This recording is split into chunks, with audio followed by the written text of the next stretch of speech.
আসসালামু আলাইকুম। অনেকেই জানতে চান যে আমি আসলেই ডক্টর কিনা বা আমার ডাক্তার হিসেবে কোনো ভিডিও পোস্ট করি না কেন? হ্যাঁ, আমি উত্তর দিচ্ছি যে আমি আসলেই ডাক্তার, আলহামদুলিল্লাহ। আর ডাক্তারিটা আমার মেন প্রফেশন। আমি অভিনয় শিল্পী, সেটাও আমার প্রফেশন।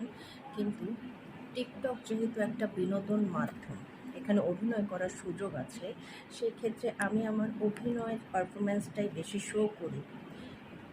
অ্যাজ এ ডক্টর আমি যখন কাজ করি, এটা তো সেন্সিটিভ একটা ইস্যু যে আমি পেশেন্ট হ্যান্ডেল করি, রোগী নিয়ে কাজ করি। তখন আমার মূল অ্যাটেনশনটা থাকে হচ্ছে আমার পেশেন্টকে আমি কীভাবে সুস্থ করব, পেশেন্টের ব্যক্তিগত ব্যাপার থাকে বা আমার হসপিটাল অথরাইজেশনের কোনো প্রবলেম আছে কি না আমি ভিডিও করার রাইট নাই অ্যাকচুয়ালি। হ্যাঁ, প্রফেশনাল